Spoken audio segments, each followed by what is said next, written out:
வருஷம் தாண்டிடுது. இவ்வளோ அருமையாக இருக்கிறவனை வந்து வாயை பூட்டி போட்டிருந்தா எப்படின்னு சொல்லி பேச வைக்கிறார். சரியா? இந்த மாதிரி ஒரு டீயை கொடுத்து சாப்பிட வச்சு இவர் சாப்பிட்டு அந்த டீயை வாந்தி பண்ணி அதில் கொடுத்து அவனை சாப்பிட சொல்கிறாரு. அவனும் அதை சாப்பிட்றான். சாப்பிட்ட மறுநாள் தூங்கி எந்திக்கும் போது குருக்கிட்ட துதி பாடிக்கிட்டு இருக்கான். எப்படி? மந்திரம் சொல்லி துதி பாடுறான். குருவை எழுப்புறான். நேரம் ஆயிடுச்சு, சாமி எந்திங்க அப்படின்னு சொல்லி.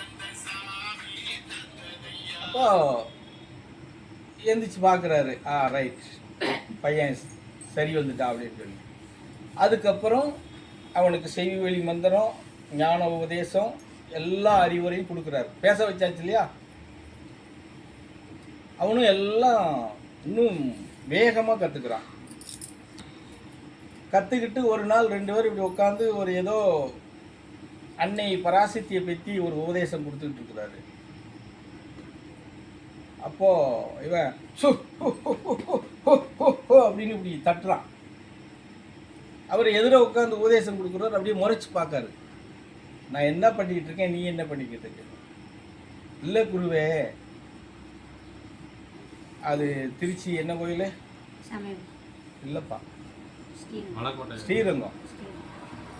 ஸ்ரீரங்கத்தில் நடனம் ஆடிக்கிட்டு இருக்கிற பெண்மணி புடவையில் குத்துவிளக்குலேருந்து தீ பிடிச்சிருச்சு, அதை அணைச்சிக்கிட்டு இருந்தேன் குருவே அப்படின்னு சொல்கிறேன்.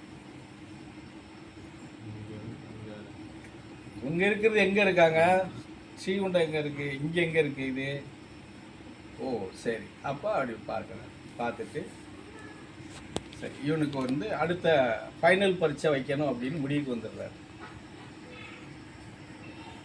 மறுநாள் காலையில் எந்திரிக்கிறாரு. சமையல் பண்ணணும் குருவே, நீங்கள் சொல்லணும். இல்லைன்னா ஒரு பக்கம் அரிசி போட்டு சமையல் பண்ணுன்னு சொல்கிறாரு. ஒரு பக்கம்னா பெருசு தெரியலையா? அவ்வளோ பெரிய பக்கம் மரக்கா இல்லை,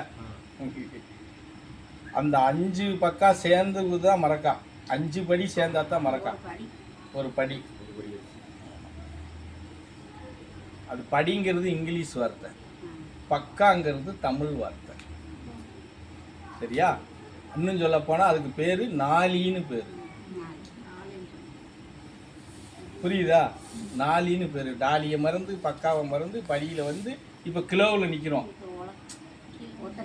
அதனால தான் உங்களுக்கு அரைப்படி காப்படினா யாருக்கும் தெரிய மாட்டேங்குது.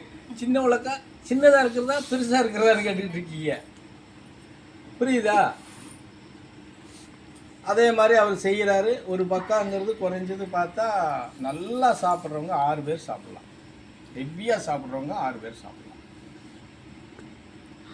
அதில் வேறு காய்கறியெல்லாம் போட்டு கூட்டுச்சோறாக பண்ண சொல்கிறாரு. அப்போ ஒரு 10 பேர் சாப்பிட்ற சாதம் ஆயிரும் அதில்.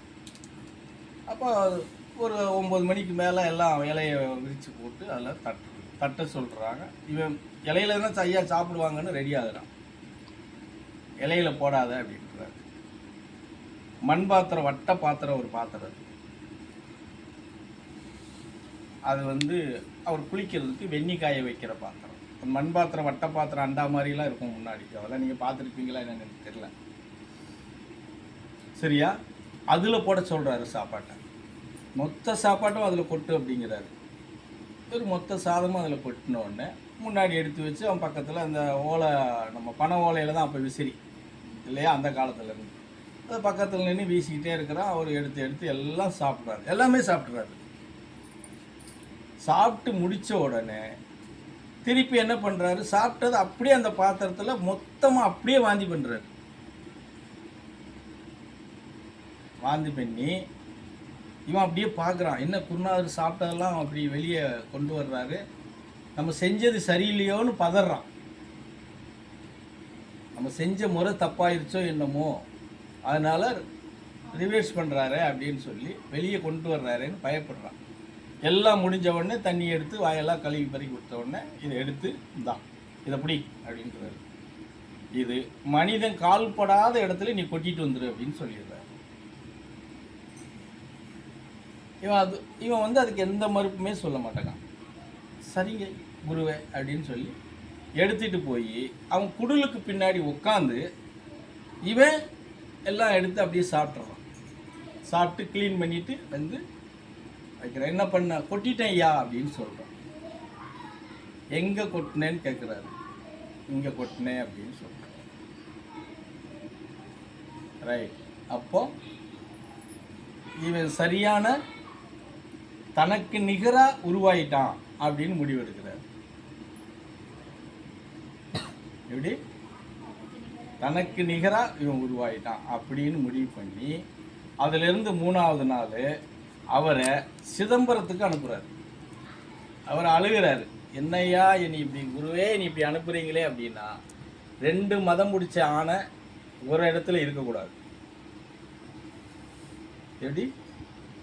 2 மதம் முடிச்ச ஆணை ஒரு இடத்துல இருக்கக்கூடாது. அதனால உன்னுடைய வேலையை நீ சிதம்பரத்தில் போய் நடத்துன்னு சொல்லி அனுப்பிச்சிடுறாரு. இப்போ சொல்லு. சரி, நான் புறப்படுறேன். சரி, உங்களுக்கு ப்ரேயரிஸ்ட் கிடையாது.